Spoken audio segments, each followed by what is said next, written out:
Assalamualaikum warahmatullahi wabarakatuh. Selamat pagi anak ibu semuanya. Bagaimana kabarmu di pagi ini? Mudah-mudahan selalu sehat dan selalu bersemangat untuk mengikuti pembelajaran pagi ini. Anak ibu, sebelum kita memulai pembelajaran, marilah silakan anak ibu mengambil absen terlebih dahulu melalui link yang sudah ibu kirimkan di grup WhatsApp kita. Nah, anak ibu, jika sudah mengambil absen, marilah kita berdoa supaya pembelajaran hari ini berjalan dengan lancar. Kita berdoa, mulai ya. Rabbi zidni ilma warzuqni fahma. Nah, selanjutnya marilah kita menyanyikan lagu Indonesia Raya supaya jiwa patriotisme kita tetap bersemangat. Ayo bernyanyi. Baiklah anak-anak ibu, hari ini kita akan belajar tema 5 yaitu wirausaha. Subtema yang kedua, usaha di sekitarku, pembelajaran yang pertama. Mari kita ikuti pembelajaran ini dengan semangat dan serius ya. Anak-anak ibu, sebelumnya kita sudah belajar bahwa di Indonesia ini banyak sekali terdapat berbagai macam wirausaha. Di sekitar tempat tinggal kita bisa kita temui bermacam usaha yang dilakukan oleh masyarakat. Ada yang bekerjanya sebagai tukang fotokopi, kemudian ada yang bekerja sebagai tukang pangkas, kemudian ada yang bekerja sebagai montir. Nah, jenis-jenis usaha ini memerlukan komoditi ekspor dan impor. Contohnya, seperti pekerjaan fotokopi itu membutuhkan mesin yang didatangkan dari luar negeri. Kemudian membutuhkan kertas yang diproduksi di dalam negeri. Tenaga kerjanya dari dalam negeri. Kemudian usaha pangkas rambut. Usaha pangkas rambut ini membutuhkan spare part berupa alat pangkas yang didatangkan dari luar negeri. Sedangkan tukang pangkasnya itu adalah orang Indonesia, jadi lokal. Kemudian usaha bengkel atau montir. Montir ini adalah gunanya memperbaiki kendaraan. Jadi membutuhkan spare part kendaraan yang didatangkan dari luar negeri. Sedangkan tenaganya adalah tenaga asli dari Indonesia atau lokal.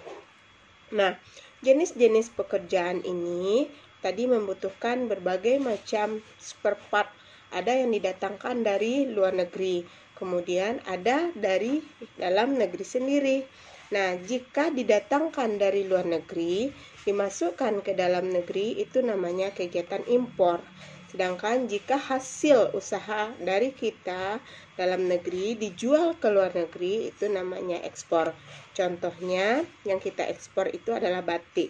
Batik merupakan kebudayaan dan kekayaan yang ada di Indonesia yang sudah sangat terkenal di dunia.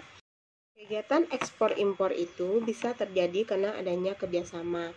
Contoh kerjasama yang sudah kita lakukan adalah ASEAN. ASEAN itu adalah kerjasama regional satu kawasan Indonesia dengan negara tetangga. Seperti alat-alat fotokopi, alat dari motor, kemudian alat untuk pangkas rambut itu merupakan kerjasama ASEAN di bidang teknologi. Nah, anak-anak ibu, di sekitar kita bisa menemukan banyak benda. Ada contohnya alat tulismu, pensil, kemudian pena, kemudian penghapus, roll, kemudian penjepit kertas, gunting, karet gelang, daun, batu, dan lain-lain. Nah, benda itu ada yang dapat ditarik oleh magnet, ada yang tidak dapat ditarik oleh magnet. Untuk pemahaman lebih dalam, mari simak video yang akan ibu tayangkan berikut ini. Tidak semua benda dapat ditarik magnet. Benda yang dapat ditarik magnet disebut dengan benda magnetis. Dan benda yang tidak dapat ditarik magnet disebut dengan benda non-magnetis. Mari kita lihat penjelasan tentang benda magnetis. Benda magnetis adalah benda-benda yang terbuat dari bahan-bahan yang mengandung unsur magnet atau logam yang dapat berinteraksi dengan magnet. Benda-benda magnetis ini terbagi menjadi 3 jenis bahan, yaitu ferromagnetis, paramagnetis, dan diamagnetis. Mari kita lihat penjelasannya satu persatu.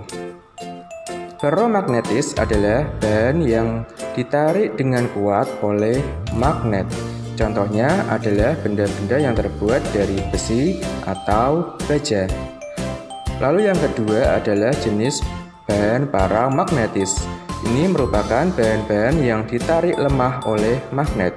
Contohnya adalah yang terbuat dari bahan aluminium atau bahan dari platina.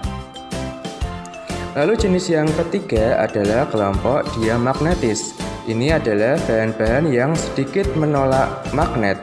Contohnya adalah benda-benda yang terbuat dari bahan seng atau dari bismut.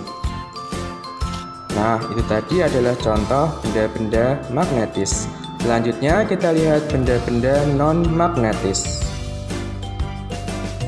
Benda non-magnetis adalah benda-benda yang sebagian besar mengandung bahan yang tidak dapat ditarik magnet. Contohnya adalah benda-benda yang terbuat dari kayu, atau benda-benda yang berbahan plastik, atau juga benda-benda yang terbuat dari karet.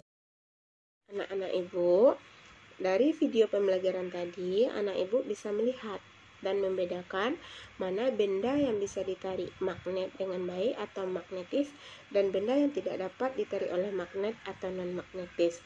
Nah, sekarang ibu akan mengirimkan LKPD, kamu mengamati benda-benda di sekitarmu, kemudian membuat laporannya dalam bentuk LKPD tersebut.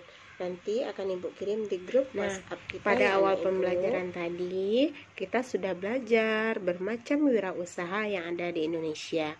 Nah, tahukah kamu bahwa wirausaha yang sudah berkembang pesat biasanya membutuhkan banyak sekali karyawan? Nah, jika nanti anak ibu sudah dewasa, anak ibu ingin menjadi karyawan, tentu anak ibu harus mengisi dahulu lamaran pekerjaan. Nah, salah satu syarat dalam menulis lamaran pekerjaan itu harus membuat daftar riwayat hidup. Nah, tahukah kamu bahwa daftar riwayat hidup itu adalah data yang berisi informasi tentang diri seseorang. Kamu dapat membuat daftar riwayat hidup untuk keperluan menerangkan data diri kepada orang lain. Kamu membuat daftar riwayat hidup untuk keperluan mendaftarkan diri, misalnya mendaftarkan diri untuk ikut lomba seni, menjadi anggota sebuah tim, pengurus suatu kegiatan, ataupun untuk melamar pekerjaan. Orang memiliki riwayat hidup masing-masing. Riwayat hidupmu pasti berbeda dengan adikmu, kakakmu, bahkan orang tuamu. Kamu dapat menulis daftar riwayat hidup dalam bentuk singkat maupun dalam bentuk narasi atau cerita. Nah, membuat daftar riwayat hidup diperlukan data diri, pengalaman, keterampilan, prestasi yang pernah diraih, serta informasi-informasi penting yang perlu diketahui orang lain. Nah, coba lihat pada tayangan ini ada contoh sebuah daftar riwayat hidup yang di dalamnya ada data pribadi yang berisi nama, tempat tanggal lahir, alamat jelas, jenis kelamin, agama, tinggi badan, kemudian kode pos, email, dan lain-lain. Kemudian ada riwayat pendidikan, baik formal maupun non-formal. Kemudian berbagai macam pengalaman kita dalam berorganisasi. Tulislah sebanyak mungkin informasi tentang dirimu dalam bentuk peta pikiran sebagai bahan untuk membuat daftar riwayat hidupmu. Nah, untuk melatih dirimu, ibu akan mengirimkan kamu membuat daftar riwayat hidup sederhana yang nanti formatnya akan ibu kirim melalui WA, dan kamu tulis sedetil mungkin tentang datamu sendiri. Nah, selamat bekerja. Oke, anak-anak ibu, hari ini kita sudah belajar beraneka ragam jenis usaha yang ada di sekitar kita. Kemudian benda magnetis dan non-magnetis. Kemudian bagaimana cara membuat daftar riwayat hidup. Mudah-mudahan anak-anak ibu sudah memahaminya. Sebelum kita menutup pembelajaran hari ini, marilah kita bersyukur dengan mengucapkan Alhamdulillahirabbil alamin. Ibu ucapkan Assalamualaikum warahmatullahi wabarakatuh.